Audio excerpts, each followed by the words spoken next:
성탄의 계절입니다. 지난주에도 말씀을 나누었고 오늘도 말씀을 나눌 것인데, 하나님의 아들이 당신을 온전히 버리시고 짐승이 피를 흘려서 우리의 수치를 가리기 위해서 가죽옷을 입히신 그것처럼 예수 그리스도가 우리를 위한 희생의 제물이 되셔서 우리의 모든 죄와 허물과 수치를 가려 주셨습니다. 우리에게 이 어린 양으로 오신 그 주님을 함께 높이겠습니다. 주님 당하신 어린 양, 모든 족속과 만원 백성과 나라 가운데서 우리를 비로사서 하나님께 드리셨네. 주님 나가신 어린 양, 우리들을 알아와 제사장 삼아 주셨으니 우리는 주와 함께 이 땅에서 다스리리. 다시 고백합니다. 주님 나가신 어린 양, 주님 나가신 어린 양, 모든 족속과 만원 백성과 나라 가운데서 우리를 비로사서 하나님께 드리셨네. 주님 나가신 어린 양, 우리들을 하나님의 나라와 제사장을 삼으셨습니다. 제사장 삼아 주셨으니 우리는 주와 함께 이 땅에서 다스리리. 주님 나가신 어린 양, 그릇 옆과 두가지에 힘과 존귀와 영광 찬송 받으시기에 합당하신 어린 양. 주님 나가신 어린 양, 주님 나가신 어린 양, 그 뼈가 부러지게 힘과 존귀와 영광 찬송 받으시기에 합당하신 어린 양. 주님 당하신 어린 양, 모든 족속과 만원 백성과 나라 가운데서 우리를 비로사서 하나님께 드리셨네. 주님 나가신 어린 양, 우리를 알아와 제사장 삼아 주셨으니 우리는 주와 함께 이 땅에서 다스리리.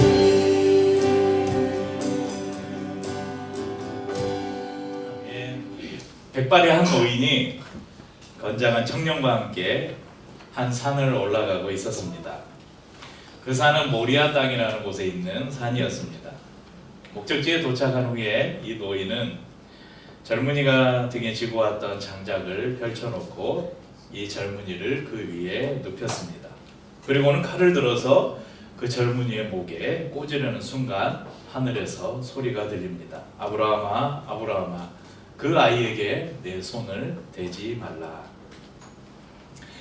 다 아시는 이야기죠. 우리가 잘 알고 있는 아브라함이 그 아들 이삭을 번제로 드리는 모리아산 번제 사건입니다. 우리는 이 사건을 이야기하면서 대부분 아브라함이 얼마나 믿음의 사람이었는가, 그가 정말 얼마나 위대한 믿음의 사람이었는가를 이 사건을 통해서 이야기합니다. 실제로 이 히브리서 기자는 이 사건을 상기시키면서 믿음의 사람들 가운데 아브라함을 등장시켜서 이것을 증언하고 있습니다. 히브리서 11장 17절에 아브라함은 시험을 받을 때에 믿음으로 이삭을 드렸으니 그는 약속들을 받은 자로되 그 외아들을 드렸느니라. 우리 성도님들 그런 생각하시지 않습니까? 야, 아무리 믿음이 좋아도 그렇지 어떻게 자신의 하나뿐인 아들을 번제로 드릴 수 있는가, 이렇게 생각할 수 있습니다. 그러니까 우리가 이 아브라함의 행동이 의아해요. 아무리 하나님이시지만 어떻게 살아있는 그것도 내 아들을 제물로 드리라고 할 수 있나? 그런데 왜 아브라함이 그런 행동을 실행에 옮길 수 있었는가, 그 명령을 실행에 옮길 수 있었는가가 히브리서 11장 19절에 나와 있어요. 한번 읽어보겠습니다. 그가 하나님이 능히 이삭을 죽은 자 가운데서 다시 살리실 줄로 생각한지라. 비유컨대 그를 죽은 자 가운데서 도로 받은 것이니라. 여러분, 아브라함은 단지 야, 네 아들 이삭 독자를 번제로 바쳐, 그러니까 네 하고 드린 게 아니라 드림으로 이 아들이 끝날 것이라고 생각하지 않았던 거예요. 하나님이 이 아들을 바치라고 하면 분명히 뜻이 있다. 이 아들을 내가 비록 내 손으로 죽일지라도 하나님은 반드시 이 아들을 다시 살리셔서 나에게 돌려주실 것이라는 이 믿음이 있었다는 거예요. 그러니까 이 사건을 통해서 보면 아브라함에게 있던 믿음은 단순히 하나님의 명령에 순종했다는 이 믿음보다 이 말씀을 자세히 살펴보니까 아브라함에게는 이미 부활에 대한 믿음이 있었다는 거예요. 저는 이 믿음이 더 크게 보였습니다. 하지만 이 사건 안에는 단순히 아브라함이라는 한 인간의 믿음을 칭찬하는 것보다 더 큰 비밀이 숨겨져 있습니다. 바로 오래전부터 숨겨져 왔던 비밀, 구원자 예수 그리스도에 대한 비밀이 담겨 있습니다. 여러분, 백세에 얻은 아들, 이 아들을 번제로 바치라는 하나님의 명령 앞에 아무런 반항이나 원망도 없이 묵묵히 아들을 데리고 모리아 산으로 올라가던 이 백세의 아브라함의 모습을 한번 살펴보십시오. 이제 백세가 훨씬 더 넘었겠죠. 100살의 아들을 얻고 이 아들이 이제 장성을 했으니까. 그런데 아브라함 못지않은 순종을 보여준 사람이 또 한 사람 등장합니다. 바로 이삭이라는 사람입니다. 여러분, 아브라함은 이삭을 죽여야 되는 위치에서 순종을 했지만 이삭은 죽임을 당하는 위치에서 순종을 했습니다. 누구의 순종이 더 크다고 할 수 있을까요? 요세푸스의 유대 고대사에는 이 사건 당시에 이 이삭의 나이가 20세 이상이었을 것이다, 이렇게 기록을 하고 있고요. 또 많은 신학자들은 아마 이삭이 한 10대 후반쯤 되었을 것이다, 이렇게 이야기하고, 또 어떤 사람은 바로 저희가 이거 22장 다음 장에 바로 나오는 게 사라의 죽음에 대한 기록이에요. 사라가 몇 살에 죽었냐면 127세에 죽었다고 나옵니다. 그러니까 사라가 몇 세 때 이삭이 태어났냐면 90세에 태어났어요. 그러니까 127세가 됐으니까 37년이 지난 거죠. 그래서 그 시간을 통해서 이삭이 127, 그러니까 바로 이 사건 이후에 사라가 죽었다는 전제로 한다면 37살 정도가 되었을 것이다. 그런데 뭐 성경에 정확하게 이삭의 나이를 기록하지 않고 있으니까 이때에 정확하게는 알 수 없지만 최소 10대 후반에서 30대 이 나이였을 것입니다. 7절에 보면 22장 7절에 보면 이삭이 물어요. 불과 나무는 있거니와 번제할 어린 양은 어디에 있습니까? 이삭은 불과 나무는 가지고 왔는데 번제에 쓸 양을 가지고 오지 않았기 때문에 무엇으로 번제를 드릴지 궁금해서 아버지에게 물었습니다. 아버지 이 아브라함은 솔직하게 얘기하지 않고 하나님께서 준비하실 것이다, 이렇게 애둘러서 말하고는 이삭을 이 번제나무 위에다 눕힙니다. 여러분 지금 이삭은 하나님께 번제를 드리기 위해서 우리가 모리아산으로 간다고 아버지께 들었어요. 그래서 아버지를 지금 따라왔어요. 또 이삭은 번제가 어떤 제사인지도 잘 알고 있었습니다. 레위기 8장 19절에서 21절을 보면 모세가 이 번제라는 제사를 드리는 장면이 기록되어 있습니다. 보시면요, 모세가 짐승을 잡고 그 피를 받아서 그 피는 제단 사방에 뿌립니다. 그 순양의 각을 뜨고 모세가 그 머리와 각 든 것과 기름을 불사르고, 그러니까 내장 이런 것들은 다 모아서 따로 버리고요. 번제라는 것은 고기를 이렇게 각을 뜬다는 거예요. 토막토막 낸다는 거예요. 그리고 그것을 완전히 다 불살라서 드리는 제사가 번제입니다. 여러분, 나무를 버려놓고 자신의 손발을 묶어서 그 위에 눕혔을 때 이삭은 알았겠죠. 지금 아버지가 무엇을 하려고 하는지. 나를 지금 번제로 드리려고 하는구나를 알았겠죠. 자, 17살에서 37살 사이에 건장한 청년이에요. 나무짐을 지고 산을 올라갈 정도로 건장한 젊은입니다. 아버지 지금 아브라함은 몇 살이에요? 100세에 얻었으니까 17살이라고 한다면 117세고요. 30살이라고 해도 130세예요. 이제 오늘 내일 하는 때예요. 여러분, 이삭이 아버지를 밀치고 도망갈 수 있었을까요? 없었을까요? 충분히 도망갈 수 있었죠. 그런데 이삭은 그렇게 하지 않았습니다. 아무 말 없이 번제단 위에 묶여서 죽음을 기다렸습니다. 이 사건은 우리에게 신약의 어느 한 산을 떠올리게 합니다. 그 산은 바로 갈보리산입니다. 참고로 신약 성경에는, 여러분 성경을 검색해 보시면 갈보리산은 안 나와요. 근데 조금 전에도 우리가 찬양에 그 가사가 나오더라고요. 나왔는데 3절에 3절 가사에 갈보리의 구속의 사랑, 이런 가사도 있고, 갈보리산 위에 십자가. 갈보리는 우리가 보통 해골의 곳이라고 알고 있는 골고다 언덕 있잖아요. 골고다의 라틴어식 표현이 바로 이 갈보리입니다. 그래서 찬송가 가사에라 이렇게 많이 쓰여서 저희가 골고다라는 이름보다는 갈보리로 많이 사용을 하고 있습니다. 야, 제이야, 너는 왜 또 거기 가서 하빈이랑 싸우고 있는 거야? 저거 하빈이 거라고? 그거 하빈이 거지? 제이야, 너 거 여기 있어.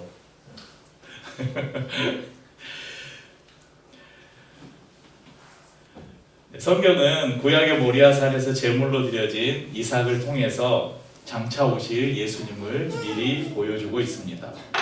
그래서 오늘 저희가 이 본문의 사건을 구약의 갈보리 사건이다 이렇게 이야기합니다.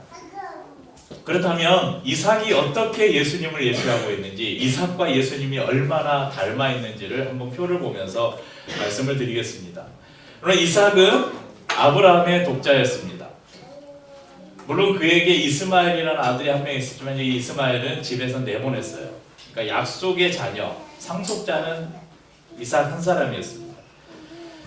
예수님은 하나님의 독생자였습니다.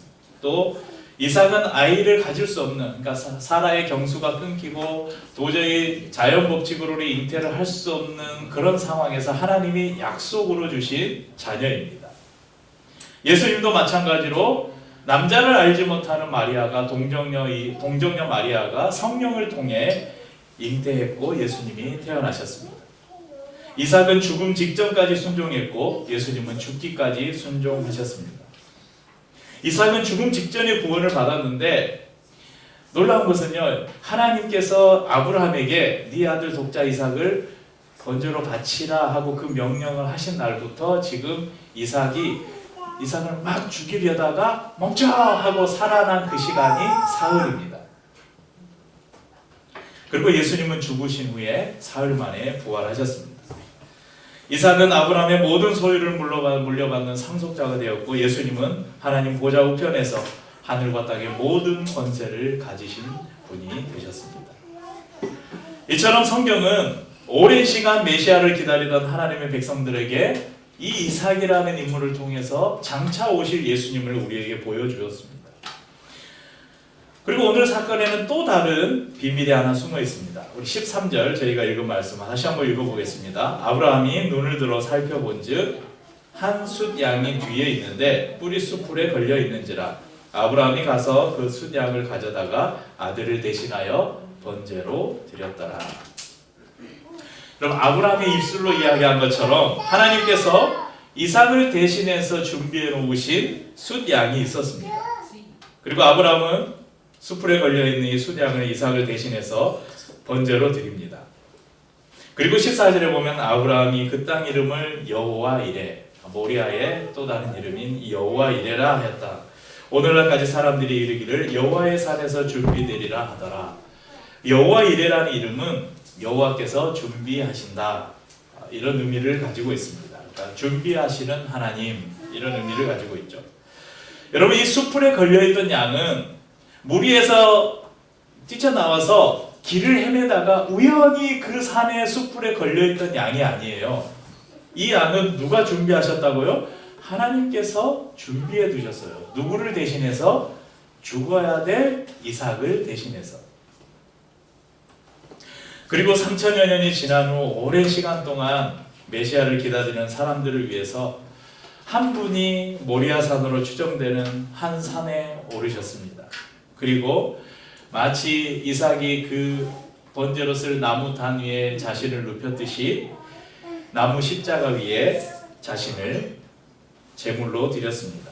그분이 바로 우리의 구원자 예수 그리스도이십니다. 하나님께서 오랜 시간 참으시며 우리를 위해 준비해 놓으신 것입니다. 그럼 예수님의 오심을 우리가 기다리고 기뻐하는 대림절 기간은 오랜 시간 이 구원자를 기다리던 이들을 위해서 하나님께서 준비하셨던 여호와 이레의 은혜를 누리는 시간입니다. 우리를 위해서 그 3000여 년 전에 아브라함과 이삭을 위해서 숫양을 준비해 놓으셨던 여호와 이레의 하나님, 그 하나님은 오늘날도 우리를 위해서 우리의 삶에 동일하게 역사하셔서 우리의 모든 필요를 아시고 미리 준비해 주시는 여호와 이레의 하나님이십니다. 하나님을 믿음으로 목숨보다 소중한 아들을 제물로 드렸던 아브라함에게도 아버지의 뜻에 순종해서 기꺼이 태워질 제물이 되기 위해 그 제단에 묵었던 이삭에게도 하나님은 여호와 이레의 하나님이 되셨습니다. 우리의 구원을 위해 준비되신 예수님, 그분을 믿는 믿음으로 살아가는 저와 우리 성도님들에게도 하나님은 여전히 여호와 이레의 하나님이십니다. 아브라함이 그렇게 자신의 아들을 제물로 드릴 수 있었던 그 순종의 이유가 뭐예요? 이 하나님을 신뢰했기 때문이죠. 여호와께서 준비하실 것이다. 이 아들을 위해서 제물을 준비하시듯 이 아들을 죽였다가 다시 살리시듯 이 아들을 나는 잃지 않을 것이라는 분명한 믿음이 있었습니다. 그것이 바로 여호와 이레 하나님에 대한 믿음입니다. 사랑하는 성도님들, 혹시 여러분들이 살아가다가 설마 하나님이 또 아브라함처럼 우리 성도님들에게 하얀 일을 번제로 바쳐라 이러지는 않으시겠죠. 근데 어쩌면 그것만큼 우리가 따르기 힘든 결정, 따르기 힘든 요구를 우리에게 하실 수도 있겠죠. 내 삶을 저 아프리카 어느 나라에 가서 평생을 복음을 전하는 선교사로 헌신해라. 어느 날 이런 부르심이 나에게 온다면 어떻게 할까? 야, 네 집을 팔아 가난한 자들을 도와라. 그러면 어떻게 하지? 여러분, 그런 하나님의 거부할 수 없는 음성이 우리 가운데도 있을 수 있어요.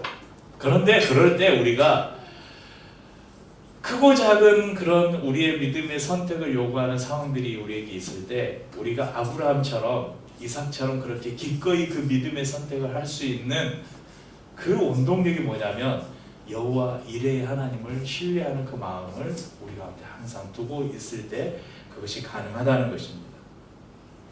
내가 이 선택을 했을 때, 하나님이 나에게 이것을 요구했을 때는 하나님이 이것에 필요한 모든 것들을 다 준비해 두셨을 것이다. 그런 믿음을 우리가 가졌다면 하나님 우리에게 요구하시는 것들에 우리가 믿음으로 반응할 수 있을 것입니다. 오랜 기다림의 시간, 하나님께서 준비해 놓으셨던 구원자가 우리에게 오셨습니다. 우리를 구원하시고 우리의 연약함을 고치시고 쓰러진 우리를 일으켜 세우시는 존귀하신 하나님의 어린 양, 그분의 이름은 바로 예수 그리스도이십니다. 그분의 이름을 함께 찬양하고 성찬을 나누겠습니다.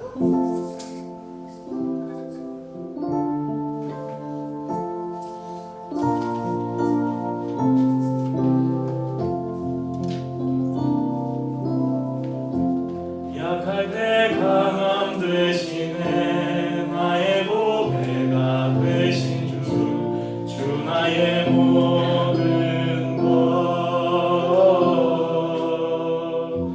주 안에 있는 보물을 나는 포기할 수 없네. 주 나의 모든 것,